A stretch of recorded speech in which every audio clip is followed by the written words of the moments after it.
ओजो को माफ कर दिया गया। अगली सुबह हरी मूंछों वाला सिपाही जेल गया और ओजो को शाही महल में ले गया, जहां उसे लड़की शासक के सामने न्याय के लिए पेश होने के लिए बुलाया गया। फिर से सिपाही ने लड़के को रत्न जड़ित हथकड़ी और चोटीदार शीर्ष और आंखों के लिए छेद वाली सफेद कैदी की पोशाक पहनाई। ओजो अपने अपमान और अपने द्वारा किए गए दोष दोनों से इतना शर्मिंदा था कि वो इस तरह से ढके होने से खुश था ताकि लोग उसे न देख सके या न जान सके कि वह कौन है। वो हरी मूंछों वाले सिपाही का बहुत ही स्वेच्छा से पीछा करता रहा, इस बात को लेकर उत्सुक था कि उसके भाग्य का फैसला जल्द से जल्द हो जाए। एमरल्ड सिटी के निवासी विनम्र लोग थे और उन्होंने कभी भी उस दुर्भाग्यपूर्ण व्यक्ति का उपहास नहीं किया, लेकिन उन्हें इतने लंबे समय से कोई कैदी नहीं दिखा था कि उन्होंने लड़के की ओर कई जिज्ञासा भरी निगाहों से देखा और उनमें से कई लोग मुकदमे के दौरान उपस्थित होने के लिए शाही महल की ओर भाग गए। जब ओजो को महल के विशाल सिंहासन कक्ष में ले जाया गया तो उसने देखा कि वहां सैकड़ों लोग इकट्ठे हुए थे। शानदार पन्ना सिंहासन पर, जो अनगिनत रत्नों से चमक रहा था, ओज़मा ऑफ ओज़मा अपने राजकीय वस्त्र में बैठी थी, जिस पर पन्ना और मोती की कढ़ाई की गई थी। उसके दाईं ओर, लेकिन थोड़ा नीचे, डोरोथी थी और उसके बाईं ओर बिजुका था। उससे भी नीचे, लेकिन ओज़मा के लगभग सामने, ओज का अद्भुत जादूगर बैठा था और उसके बगल में एक छोटी सी मेज पर डोरोथी के कमरे से लिया गया सुनहरा फूलदान था, जिसमें स्क्रैप्स ने चुराया हुआ तिपतिया घास गिरा दिया था। ओज़मा के पैरों के पास दो विशालकाय जानवर बैठे थे, जिनमें से प्रत्येक अपनी तरह का सबसे बड़ा और सबसे शक्तिशाली था। हालांकि ये जानवर पूरी तरह से स्वतंत्र थे, लेकिन वहां मौजूद कोई भी व्यक्ति उनसे भयभीत नहीं था, क्योंकि कायाशेर और भूखा बाघ एमरल्ड सिटी में जाने माने और सम्मानित थे और जब भी शासक सिंहासन कक्ष में उच्च न्यायालय में बैठते थे तो वे हमेशा उनकी रक्षा करते थे। वहां एक और जानवर भी मौजूद था, लेकिन इस जानवर को डोरोथी ने अपनी बाहों में पकड़ रखा था, क्योंकि यह उसका निरंतर साथी था, छोटा कुत्ता टोटो। टोटो कायाशेर और भूखे बाघ को जानता था और अक्सर उनके साथ खेलता और उछलता कूदता था, क्योंकि वे अच्छे दोस्त थे। ओज़मा के सामने हाथी दांत की कुर्सियों पर बैठे थे, उनके और सिंहासन के बीच एक स्पष्ट जगह थी। एमरल्ड सिटी के कई कुलीन लोग, सुंदर वेशभूषा में लॉर्ड्स और लेडीज, और उसकी शाही वर्दी में राज्य के अधिकारी। इन दरबारियों के पीछे अन्य कम महत्व वाले लोग थे, जो बड़ी हॉल को दरवाजे तक भर रहे थे। जिस समय ग्रीन विस्कर्स वाला सिपाही ओजो के साथ आया, उसी समय शैगी मैन एक साइड डोर से अंदर आया, उसके साथ पैचवर्क गर्ल, वूजी और ग्लास कैट भी थे। ये सभी सिंहासन के सामने खाली जगह पर आए और शासक के सामने खड़े हो गए। हेलो ओजो, स्क्रैप्स ने कहा, आप कैसे हैं?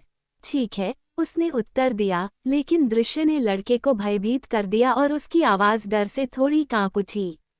पैचवर्क गर्ल को कुछ भी भयभीत नहीं कर सकता था, और हालांकि वूजी इस शानदार परिवेश में कुछ असहज था, लेकिन ग्लास कैट दरबार की भव्यता और अवसर की प्रभावशालिता से प्रसन्न था। काफी बड़े शब्द लेकिन काफी अभिव्यंजक।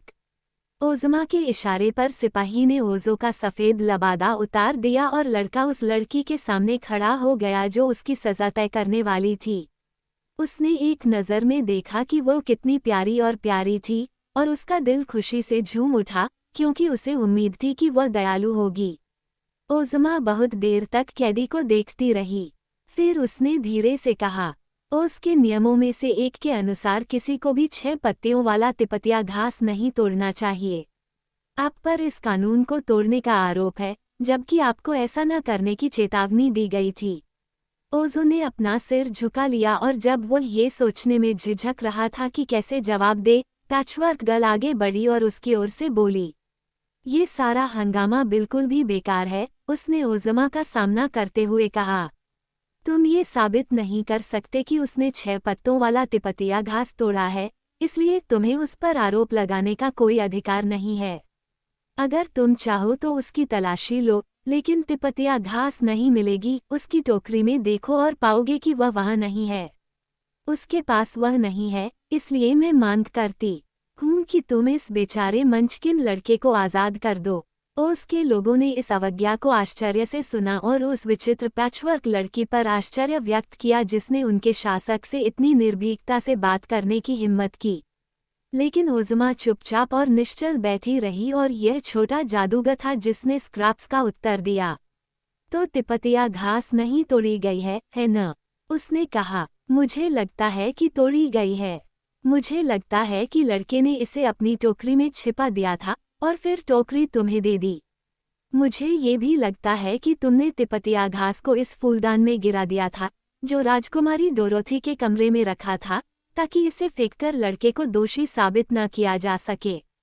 तुम यहाँ एक अजनबी हो, मिस पैचेस, और इसलिए तुम नहीं जानती कि हमारे शक्तिशाली शासक की जादुई तस्वीर से कुछ भी नहीं छिपाया जा सकता है, नहीं उसके विनम्र जादूगर की चौकस आंखों से।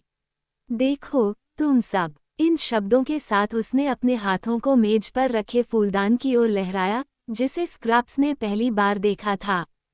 फूलदान के मुंह से एक पौधा निकला जो धीरे धीरे उनकी आंखों के सामने बढ़ता गया और फिर एक खूबसूरत झाड़ी बन गया, और सबसे ऊपर की शाखा पर 6 पत्तों वाला तिपतिया घास दिखाई दिया जिसे दुर्भाग्य से ओज़ो ने तोड़ लिया था।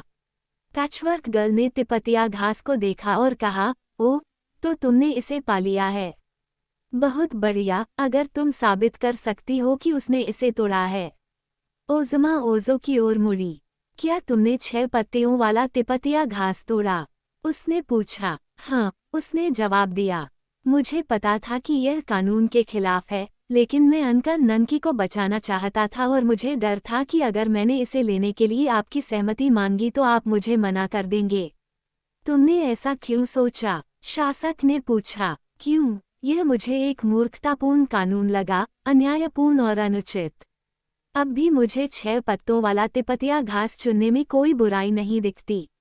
और मैंने तब तक एमरल्ड सिटी नहीं देखी थी, न ही तुमने, और मैंने सोचा कि जो लड़की ऐसा मूर्खतापूर्ण कानून बनाएगी वह मुसीबत में किसी की मदद नहीं कर पाएगी। ओज़मा ने उसे ध्यान से देखा, उसकी थोड़ी उसके हाथ पर टिकी हुई थी, लेकिन वह नाराज नहीं थी। इसके विपरीत वह अपने विचारों पर थोड़ा मुस्कुराए और फिर शांत हो गई। मुझे लगता है कि बहुत से कानून उन लोगों को मूर्खतापूर्ण लगते हैं जो उन्हें नहीं समझते, उन्होंने कहा, लेकिन कोई भी कानून बिना किसी पूर्वधारणा के नहीं बनाया जाता। उद्देश्य, और वह उद्देश्य आमतौर पर सभी लोगों की रक्षा करना और उनके कल्याण की रक्षा करना होता है। चूंकि आप एक अजनबी हैं, इसलिए मैं इस कानून की व्याख्या करूंगा जो आपको बहुत मूर्खतापूर्ण लगता है। सालों पहले उसकी भूमि में कई चुड़ैलें और जादूगर थे, और एक चीज जिसका वे अक्सर अपने जादुई आकर्षण और परिवर्तन बनाने में इस्तेमाल करते थे, वह थी 6 पत्तों वाला तिपतिया घास। इन चुड़ैलों और जादूगरों ने मेरे लोगों के बीच इतनी परेशानी पैदा की, अक्सर अपनी शक्तियों का इस्तेमाल अच्छे के बजाय बुरे के लिए किया, कि मैंने ग्लिंडा द गुड और उसके सहायक विज़ार्ड ऑफ ओज को छोड़कर किसी को भी जादू या टोना करने से मना करने का फैसला किया, जिन दोनों पर मैं भरोसा कर सकता हूं कि वे अपनी कलाओं का इस्तेमाल केवल मेरे लोगों को लाभ पहुंचाने और उन्हें खुश करने के लिए करेंगे। जब से मैंने वह कानून जारी किया है तब से उसकी भूमि बहुत अधिक शांतिपूर्ण और शांत हो गई है, लेकिन मुझे पता चला कि कुछ चुड़ैलें और जादूगर अभी भी छुपकर जादू का अभ्यास कर रहे थे और अपनी औषधि और आकर्षण बनाने के लिए 6 पत्तों वाले तिपतिया घास का उपयोग कर रहे थे। इसलिए मैंने एक और कानून बनाया जिसमें किसी को भी 6 पत्तों वाला तिपतिया घास तोड़ने या अन्य पौधों और जड़ी बूटियों को इकट्ठा करने से मना किया गया, जिन्हें चुड़ैलें जादू करने के लिए अपने केतली में उबालती हैं। इसने हमारे देश में दुष्ट जादू टोने को लगभग समाप्त कर दिया है, इसलिए आप देख सकते हैं कि कानून मूर्खतापूर्ण नहीं था, बल्कि बुद्धिमानी भरा और न्यायपूर्ण था, और किसी भी स्थिति में कानून का उल्लंघन करना गलत है। ओज़ो को पता था कि वह सही थी और उसे यह एहसास होने पर बहुत शर्मिंदगी महसूस हुई कि उसने इतनी हास्यास्पद बात कही और ऐसा व्यवहार किया। लेकिन उसने अपना सिर उठाया और ओज़मा की तरफ देखते हुए कहा, मुझे खेद है कि मैंने गलत काम किया है और आपका कानून तोड़ा है। मैंने ये सब अंकल ननकी को बचाने के लिए किया था और सोचा था कि मेरी पहचान नहीं होगी। लेकिन मैं इस कृत्य का दोषी हूँ और आप जो भी सजा मुझे देना चाहते हैं, मैं खुशी खुशी भुगतने को तैयार हूँ। ओज़मा और भी अधिक चमकीली मुस्कुराई और शालीनता से सिर हिलाया। तुम्हें माफ किया जाता है, उसने कहा, क्योंकि हालांकि तुमने एक गंभीर अपराध किया है, लेकिन अब तुम पश्चाताप कर रहे हो और मुझे लगता है कि तुम्हें पर्याप्त सजा मिल चुकी है। सैनिक, ओज़ो द लकी को रिहा करो और मैं आपसे क्षमा चाहता हूँ, मैं ओज़ो द अनलकी हूँ, लड़के ने कहा। इस समय तुम भाग्यशाली हो, उसने कहा। उसे छोड़ दो, सैनिक, और उसे आज़ाद कर दो। ओज़मा का फरमान सुनकर लोग खुश हुए और अपनी स्वीकृति व्यक्त की। अब जब शाही दर्शकों का जमावड़ा खत्म हो गया था, तो वे सिंहासन कक्ष से जाने लगे और जल्द ही ओज़ो और उसके दोस्तों और ओज़मा और उसके पसंदीदा लोगों के अलावा कोई नहीं बचा था। लड़की शासक ने अब ओज़ो से बैठने और उसे अपनी सारी कहानी बताने के लिए कहा, जो उसने किया, जंगल में अपने घर से निकलने के समय से शुरू होकर एमरल्ड सिटी में उसके आगमन और उसकी गिरफ्तारी तक। ओज़मा ने ध्यान से सुना और लड़के के बोलने के बाद कुछ क्षणों के लिए विचारमग्न रही। फिर उसने कहा, कुटिल जादूगर ने ग्लास कैट और पैचवर्क गर्ल बनाकर गलत किया, क्योंकि यह कानून के खिलाफ था। और अगर उसने अवैध रूप से लिक्विड ऑफ पेट्रिफिकेशन की बोतल को अपनी शेल्फ पर नहीं रखा होता, तो उसकी पत्नी मार्गोलोटे और अंकल ननकी के साथ दुर्घटना नहीं हो सकती थी। हालांकि मैं समझ सकता हूँ कि ओज़ो, जो अपने चाचा से प्यार करता है, जब तक वो उसे बचा नहीं लेता, दुखी रहेगा। साथ ही मुझे लगता है कि उन दो पीड़ितों को संगमरमर की मूर्तियों के रूप में खड़ा छोड़ना गलत है, जब उन्हें जीवित होना चाहिए। इसलिए मेरा प्रस्ताव है कि हम डॉक्टर पिप्ट को जादुई ताबीज बनाने दें जो उन्हें बचाएगा, और हम ओज़ो को उन चीज़ों को खोजने में मदद करें जिन्हें वह खोज रहा है। आप क्या सोचते हैं, जादूगर? जादूगर ने जवाब दिया, शायद यही सबसे अच्छी बात है। लेकिन जब कुटिल जादूगर उन बेचारे लोगों को जिंदा कर देगा, तो तुम्हें उसकी जादुई शक्तियाँ छीन लेनी होंगी। मैं करूँगी, ओज़मा ने वादा किया। अब मुझे बताओ, कृपया, तुम्हें कौन सी जादुई चीजें ढूंढनी होंगी? जादूगर ने ओज़ो को संबोधित करते हुए कहा। वूजी की पूंछ के 3 बाल मेरे पास हैं, लड़के ने कहा। यानी, मेरे पास वूजी है, और बाल उसकी पूंछ में हैं। 6 पत्तों वाला तिपतिया घास में। आप इसे ले सकते हैं और रख सकते हैं, ओज़मा ने कहा। ये कानून का उल्लंघन नहीं होगा, क्योंकि यह पहले से ही तोड़ा जा चुका है, और इसे तोड़े जाने का अपराध माफ कर दिया गया है। धन्यवाद, ओज़ो ने कृतज्ञतापूर्वक कहा। फिर उसने कहा, अगली चीज जो मुझे ढूंढनी है वह है एक अंधेरे कुएं से पानी की एक बोतल। जादूगर ने अपना सिर हिलाया। ये, उसने कहा, एक कठिन काम होगा, लेकिन अगर आप काफी दूर तक यात्रा करते हैं तो आप इसे खोज सकते हैं। ओज़ो ने गंभीरतापूर्वक कहा, मैं वर्षों तक यात्रा करने को तैयार हूँ, यदि इससे अंकल ननकी बच जाएं। तो बेहतर होगा कि आप तुरंत अपनी यात्रा शुरू कर दें, जादूगर ने सलाह दी। डोरोथी इस बातचीत को ध्यान से सुन रही थी। अब वो ओज़मा की ओर मुड़ी और पूछा, क्या मैं ओज़ो के साथ उसकी मदद करने जा सकती हूँ? क्या आप ऐसा करना चाहेंगे? ओज़मा ने उत्तर दिया, हाँ, मैं उसको अच्छी तरह जानता हूँ, लेकिन ओज़ो को ये बिल्कुल नहीं पता। मुझे उसके चाचा और बेचारी मार्गोलोटे के लिए दुख है और मैं उन्हें बचाने में मदद करना चाहता हूँ। क्या मैं जा सकता हूँ? यदि आप चाहें, ओज़मा ने उत्तर दिया। अगर डोरोथी चली गई, तो मुझे उसकी देखभाल करने जाना होगा, बिजुका ने निश्चयपूर्वक कहा। अंधेरा कुआं किसी दूर दराज की जगह पर ही खोजा जा सकता है, और वहां खतरे हो सकते हैं। तुम्हें डोरोथी के साथ जाने की मेरी अनुमति है, ओज़मा ने कहा। और जब तुम जाओगे तो मैं पैचवर्क गर्ल का ख्याल रखूंगी। मैं अपना ख्याल खुद रखूंगा, स्क्रैप्स ने घोषणा की, क्योंकि मैं बिजुका और डोरोथी के साथ जा रहा हूँ। मैंने ओज़ो से वादा किया था कि मैं उसकी मनचाही चीजें ढूंढने में उसकी मदद करूंगा और मैं अपना वादा निभाऊंगा। बहुत अच्छा, ओज़मा ने जवाब दिया। लेकिन मुझे ओज़ो को ग्लास कैट और वूजी को ले जाने की कोई ज़रूरत नहीं दिखती। मैं यहीं रहना पसंद करती हूँ, बिल्ली ने कहा। मुझे पहले ही लगभग आधा दर्जन बार चोट लग चुकी है, और अगर वे खतरे में जा रहे हैं तो मेरे लिए उनसे दूर रहना ही सबसे अच्छा है।